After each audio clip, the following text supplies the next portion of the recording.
Hello student, this is Sandeep. Welcome to our channel absolute.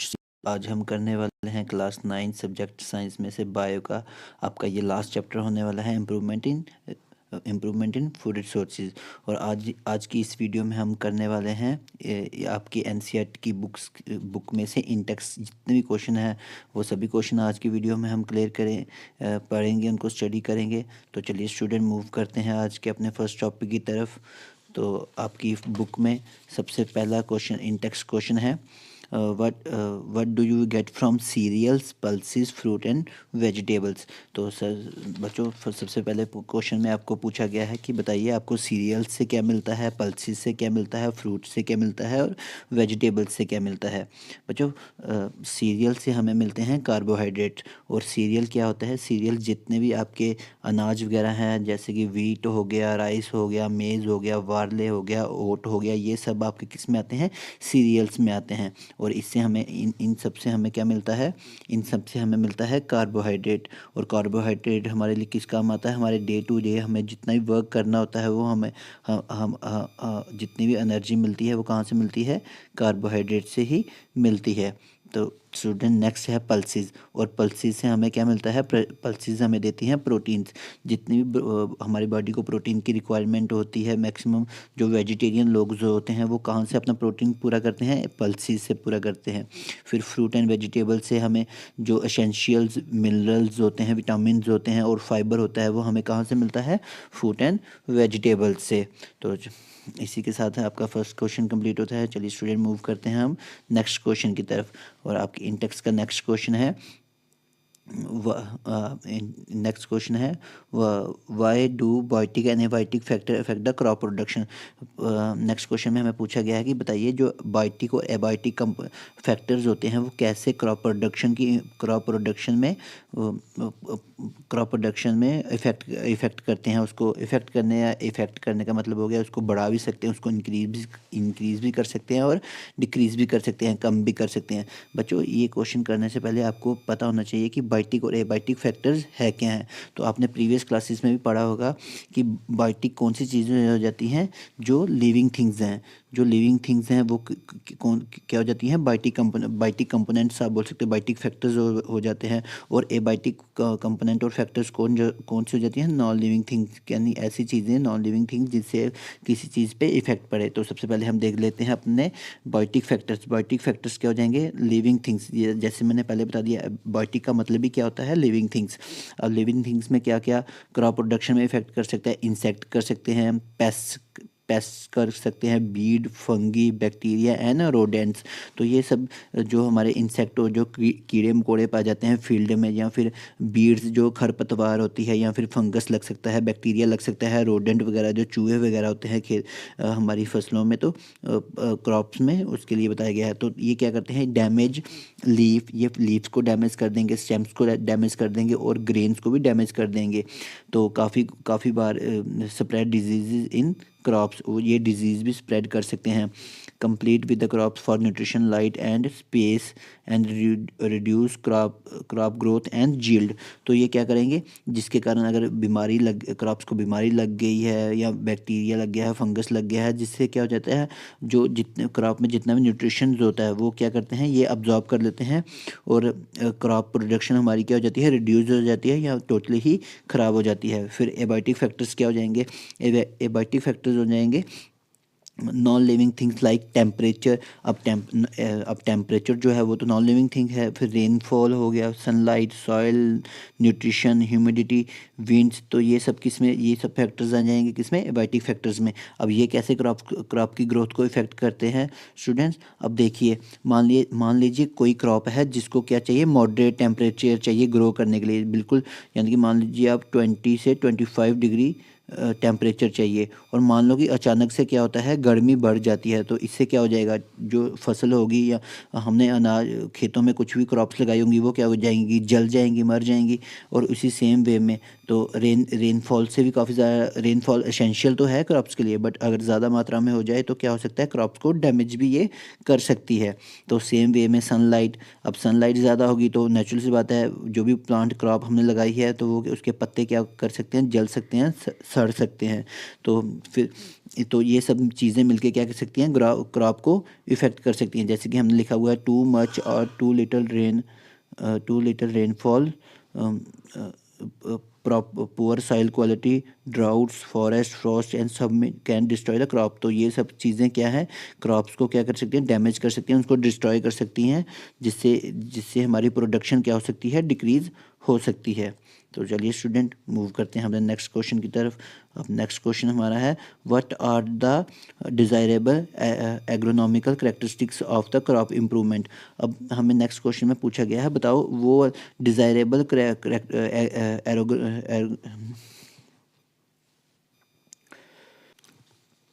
चलिए student next question है हमारा, what are the desirable agronomical characteristics of a crop improvement. अगर अब हमें पूछा है कि बताओ एग्रोनॉमिकल करेक्टरिस्टिक्स क्या होंगी अगर हम किसी क्रॉप में इम्प्रूवमेंट करते हैं। तो सबसे पहले हम देख लेते हैं, desirable agronomical characteristics are the feature that helps crop grow better and give more yield. अब एग्रोनॉमिकल करेक्टरिस्टिक्स क्या हो गई, ये वो करेक्टरिस्टिक्स या वो खासियतें हो गई किसी पौधे की जिससे हमें क्या मिलती है, बेटर ग्रोथ मिलती है और हमारी ज़्यादा पैदावार होती है। तो this include the high production strong stem. अब इसमें क्या क्या चीज़ें आ जाती है, हाई प्रोडक्शन, यानी कि क्या होना चाहिए क्रॉप इम्प्रूवमेंट में, सबसे डिज़ायरेबल करेक्टरिस्टिक्स क्या होनी चाहिए कि हाई प्रोडक्शन होनी चाहिए, किसी भी क्रॉप की हाई प्रोडक्शन होनी चाहिए। उसकी स्टेम क्या होनी चाहिए, स्ट्रांग होनी चाहिए, ताकि अगर कल को ज़्यादा तेज़ हवाएं चलें, विंड चलें तो क्रॉप जो है वो डैमेज ना हो जाए। अर्ली मेच्योरिटी का हो गया कि जैसे कि हम देखते हो, हम कभी चावल लगाते हैं अपने खेतों में, गेहूं लगाते हैं या फिर मक्की लगाते हैं, तो उनको मेच्योर होने में 3 महीने का टाइम, 4 महीने का टाइम, 6 महीने का टाइम, ऐसे टाइम लगता है। तो हमें डिज़ायरेबल करेक्टरिस्टिक्स क्या चाहिए होती है कि जल्दी से जल्दी क्रॉप क्या हो जाए, मेच्योर हो जाए, वो मेच्योर होने में ज़्यादा टाइम ना ले। फॉर रेजिस्टेंस टू पेस्ट, अब पेस्ट उनके क्या होना चाहिए, उनके उनकी रेजिस्टेंस होनी चाहिए किनके प्रति, पेस्ट के प्रति, ताकि पेस्ट उनको डैमेज ना कर पाए।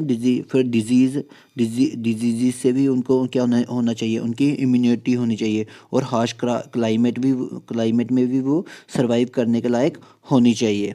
तो चलिए स्टूडेंट, इसी के साथ आपका थर्ड क्वेश्चन भी कंप्लीट होता है। मूव करते हैं नेक्स्ट क्वेश्चन पे। अब नेक्स्ट क्वेश्चन है आपका question number 4, what are macro nutrients and why are they called macro nutrients. अब स्टूडेंट्स नेक्स्ट क्वेश्चन है आपका मैक्रो न्यूट्रिएंट्स पे। अब और इनको मैक्रो न्यूट्रिएंट्स क्यों कहा जाता है, ये हमने बताना है। स्टूडेंट्स सबसे पहले आपको ये समझने से पहले पता होना चाहिए मैक्रो न्यूट्रिएंट्स हैं क्या है। स्टूडेंट्स ये वो न्यूट्रिशंस हैं जो प्लांट्स को चाहिए होते हैं, किसमें, लार्ज क्वांटिटी में। मैक्रो न्यूट्रिएंट्स का मतलब ही क्या हो गया कि लार्ज क्वांटिटी में जो हमें न्यूट्रिएंट्स चाहिए वो क्या हो जाएंगे, मैक्रो न्यूट्रिएंट्स। तो देख लेते हैं, हम रीड कर लेते हैं। Macro nutrients are nutrients that plant need in large amount to grow and function properly. ये वो न्यूट्रिशंस होते हैं जो प्लांट को चाहिए होते हैं ताकि वो अच्छे से क्या कर सके, फंक्शन कर पाए और प्रॉपरली ग्रो कर पाए। They are called macro nutrition because they are required in a large quantity. और इनको मैक्रो न्यूट्रिशन इसीलिए कहा जाता है क्योंकि इनको ये हमें प्लांट को क्या क्या चाहिए होते हैं, बहुत ही ज़्यादा लार्ज क्वान्टिटी में चाहिए होते हैं। तो चलिए स्टूडेंट, इसी के साथ आपका क्वेश्चन नंबर 4 होता है कंप्लीट। मूव करते हैं क्वेश्चन नंबर 5 पे। क्वेश्चन नंबर 5 है, how do plant get nutrition. अब प्लांट्स को न्यूट्रिशन कैसे मिलता है। तो स्टूडेंट्स, अब प्लांट को देखिए, अब प्लांट तो हम जो ह्यूमंस हैं वो तो हम तो टोटल प्लांट्स पे डिपेंड है। बट हमने जितना भी पढ़ा है कि प्लांट अपनी फूड वगैरह कैसे बना रहा है, फोटोसिंथेसिस से बना रहा है। अब फोटोसिंथेसिस से फूड बना रहा है तो वो कहीं ना कहीं से रॉ मटेरियल तो ले ही रहा होगा। अब रॉ मटेरियल लेगा तो वही उसके न्यूट्रिशन, वहीं से अपनी न्यूट्रिशन वैल्यू वो पूरी करेगा। तो देख लेते हैं हाँ क्या क्या लिखा हुआ है हमने आंसर इसका। The plants get nutrition from soil. हाँ, सबसे पहले अब देखो, अब उसकी रूट्स कहाँ पे होती हैं, सॉइल्स में होती हैं। तो मेन उसकी जो जड़ है वो सॉइल्स के अंदर होती हैं, इसलिए मैक्सिमम न्यूट्रिशन उसको कहाँ से मिलते हैं, सॉइल से ही मिलते हैं। फिर पानी, वाटर से मिलते हैं, एयर से मिलते हैं और सनलाइट से मिलते हैं। अब प्लांट करता क्या है, root absorb mineral from the soil. जितने भी उसको मिनरल्स चाहिए होते हैं वो सॉइल और वाटर में से क्या कर लेता है, अब्जॉर्ब कर लेता है।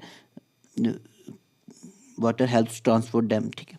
तो leaves takes the carbon dioxide from the air, और जो लीफ होते हैं वो क्या लेते हैं, हवा में से क्या लेते हैं, कार्बन डाइऑक्साइड भी ले लेते हैं, और जब इनको प्लांट को ऑक्सीजन की ज़रूरत होती है, ऑक्सीजन भी वो हवा से ले लेते हैं। सनलाइट प्रोवाइड एनर्जी, और सनलाइट क्या प्रोवाइड करता है, एनर्जी प्रोवाइड करता है for making food through photosynthesis. और इसी और जो सनलाइट होती है वो हेल्प करती है प्लांट को क्या करने में, फोटोसिंथेसिस में करने में हेल्प करती है, जिससे प्लांट क्या करता है, पूरा का पूरा अपना न्यूट्रिशन वैल्यू पूरी कर लेता है। तो चलिए स्टूडेंट, ये भी क्वेश्चन हमारा खत्म होता है। तो चलिए मूव करते हैं नेक्स्ट क्वेश्चन। तो चलिए स्टूडेंट, नेक्स्ट क्वेश्चन है हमारा, compare the use of manure and fertiliser in maintaining the soil fertility.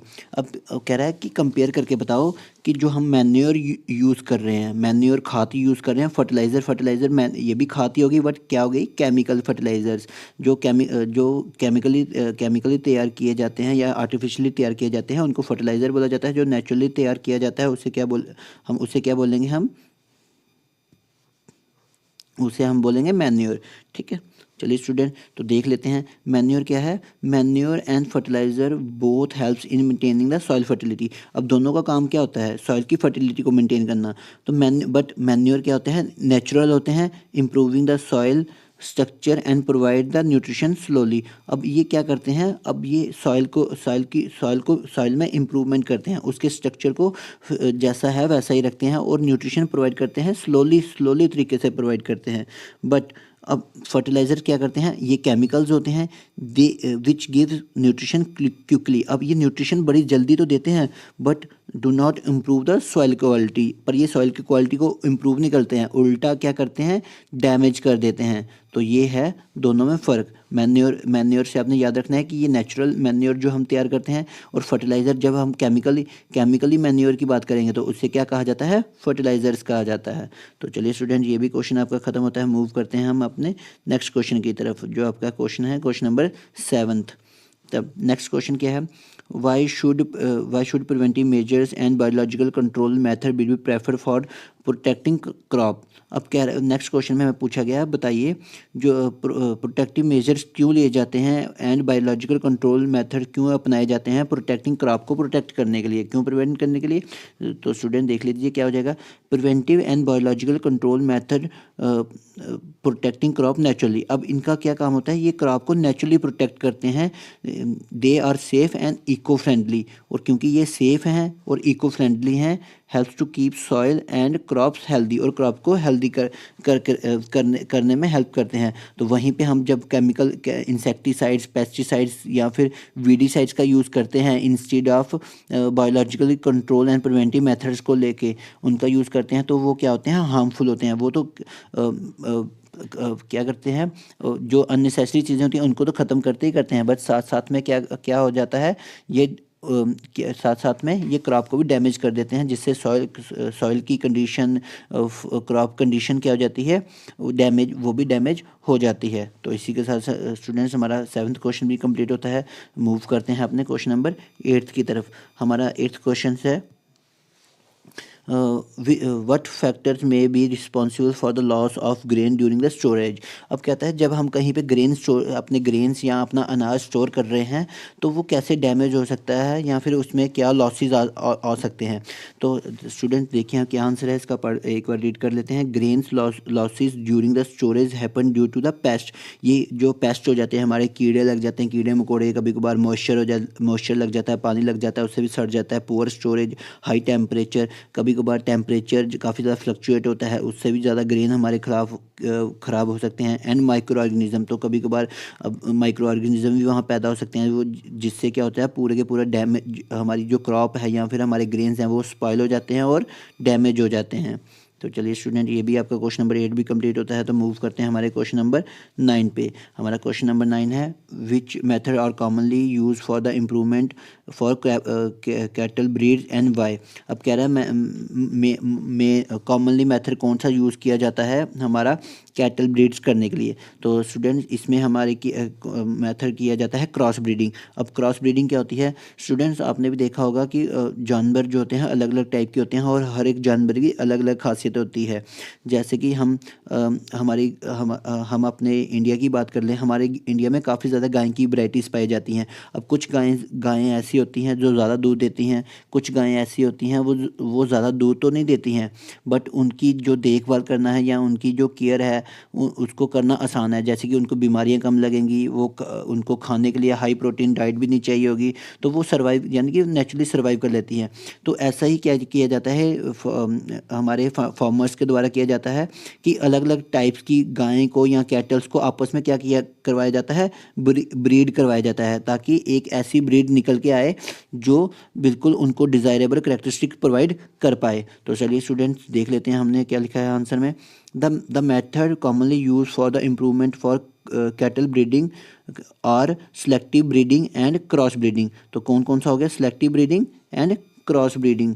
They helps provide cattle with better trades.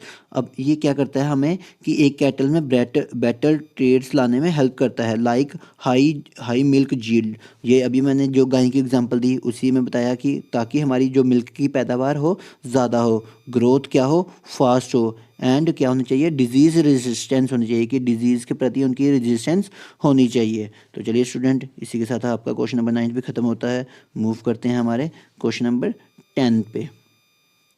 तो 10th क्वेश्चन है स्टूडेंट हमारा, 10th क्वेश्चन हमारा आ गया, वट मैनेजमेंट प्रैक्टिस और common in dairy and poultry farming. तो कि हम common practice क्या क्या करते हैं अपनी डेयरी फार्मिंग में। डेयरी फार्मिंग हो गया स्टूडेंट जिसमें हम दूध दही वगैरह जो हमारे जितना भी हमारे एनिमल से प्रोडक्ट आते हैं, तो वो क्या हो जाती है, डेयरी फार्मिंग हो जाती है। और पोल्ट्री फार्मिंग हो जाती है जो मुर्गी पालन वगैरह होता है, तो ये किस में आ जाता है, पोल्ट्री फार्मिंग में आ जाता है। तो हम देख लेते हैं क्वेश्चन नंबर 10 का आंसर। क्वेश्चन नंबर 10 हो जाएगा, in poultry farming the birds are provide with clean and dry well ventilated house. तो हमें पोल्ट्री फार्मिंग में क्या क्या करना होता है। सबसे पहले वो हमारे जो वर्ड्स होते हैं उनको क्या करना होता है, clean and dry well ventilated house, कि हवादार होने चाहिए, सूखे होने चाहिए, क्लीन होने चाहिए और ड्राई होने चाहिए।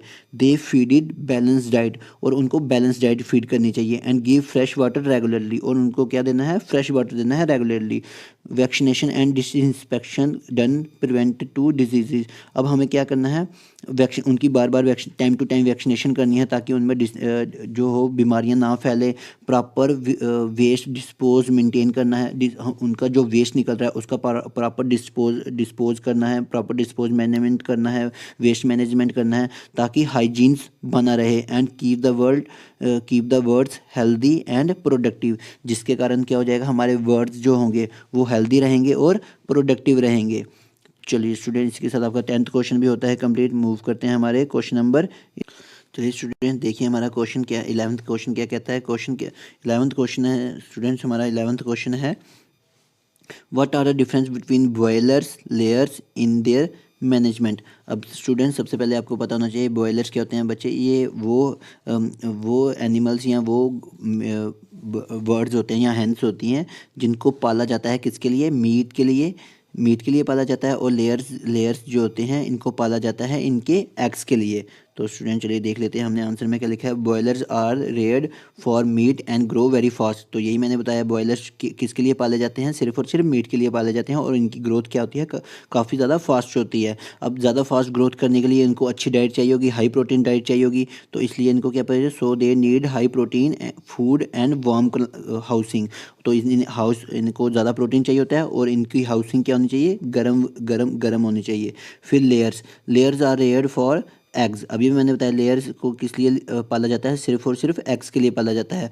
ग्रो स्लोली, अब इनकी ग्रोथ क्या होती है, स्लोली होती है। नीड ए बैलेंस डाइट, इनको ज़्यादा बैलेंस डाइट चाहिए। अब सिर्फ और सिर्फ एग्स के लिए पाला जा रहा है, तो इनकी मेन डाइट में क्या होना चाहिए, कैल्शियम इनकी डाइट में क्या होना चाहिए, भर के होना चाहिए। And proper lightning for egg production, और लाइटनिंग भी प्रॉपर होनी चाहिए ताकि जो एग प्रोडक्शन है वो अच्छी हो। तो चलिए स्टूडेंट, इसी के साथ हमारा 11th क्वेश्चन होता है ख़त्म। मूव करते हैं अपने इंटेक्स के नेक्स्ट क्वेश्चन की तरफ, क्वेश्चन नंबर 12।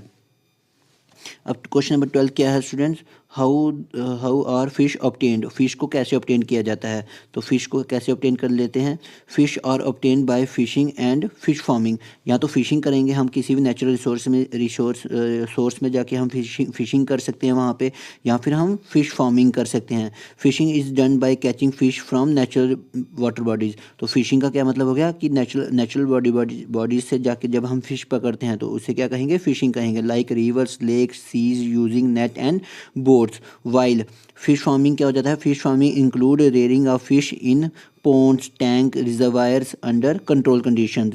फिश फार्मिंग क्या हो गया, जब हम फिश की फार्मिंग करते हैं कंट्रोल कंडीशंस में। किस में कर सकते हैं, पोन्ड्स में कर सकते हैं, टैंक्स में कर सकते हैं, रिजर्वायर्स में कर सकते हैं। तो इन्हीं दो तरीकों से हम क्या कर सकते हैं, फिश को ऑब्टेन कर सकते हैं।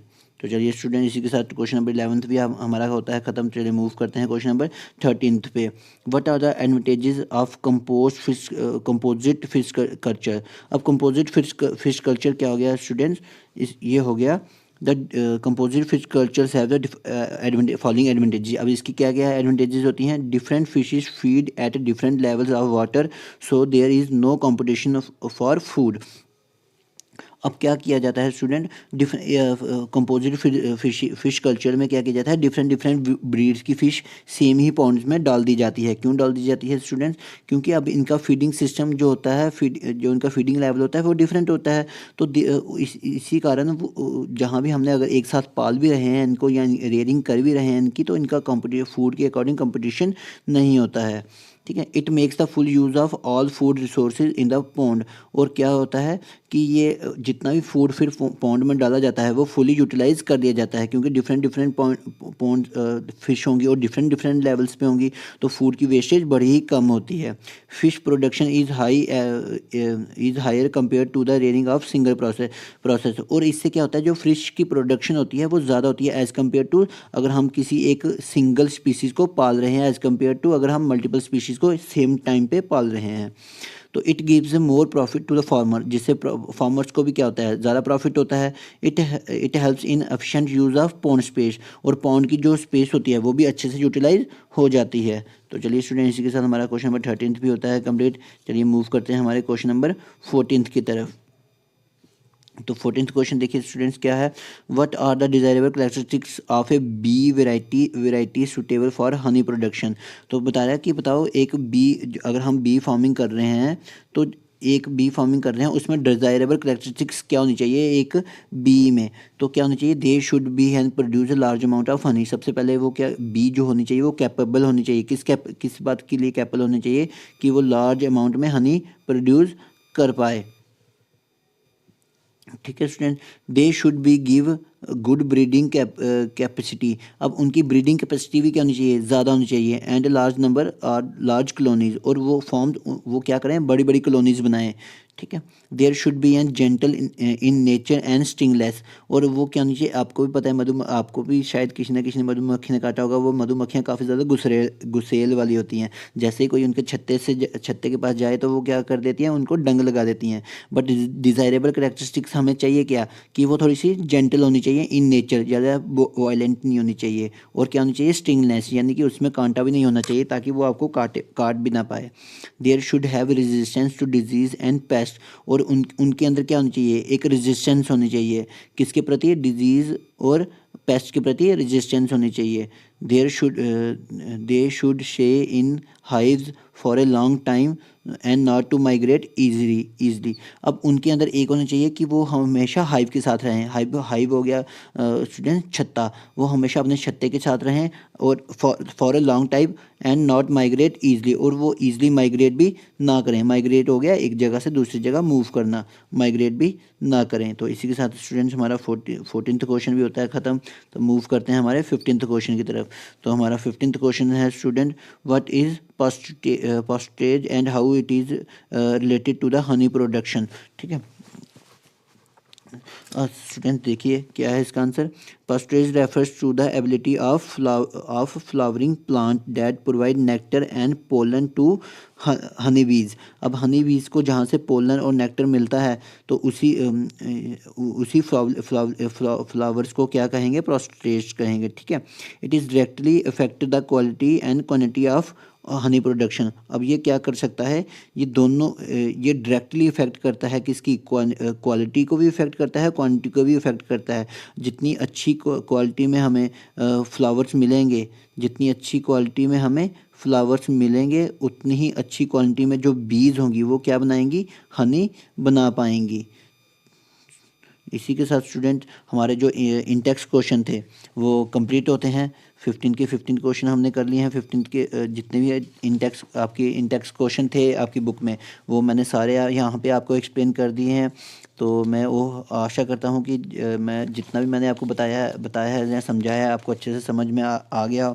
फिर भी अगर आपको कोई किसी भी क्वेश्चन में डाउट रह जाता है तो आप कमेंट सेक्शन में बता सकते हैं। तो इस चैप्टर की जब नेक्स्ट वीडियो करने से पहले मैं आपके डाउट सॉल्व करने की कोशिश करूँगा। तो अगर स्टूडेंट्स आपको थोड़ा भी वैल्यू आपको इस वीडियो से कुछ भी वैल्यू मिली हो या कुछ भी आपको समझ में आया हो तो प्लीज़ इस वीडियो को लाइक कीजिएगा, शेयर कीजिए और कमेंट भी ज़रूर कीजिए। तो मिलते हैं ऐसी ही एक नेक्स्ट वीडियो में हम इसी चैप्टर की बैक एक्सरसाइज के क्वेश्चन आंसर करेंगे। तो स्टूडेंट तब तक के लिए आप इस वीडियो को शेयर कर दीजिए, अपने फ्रेंड्स के साथ भी शेयर कर दीजिए। Thank you.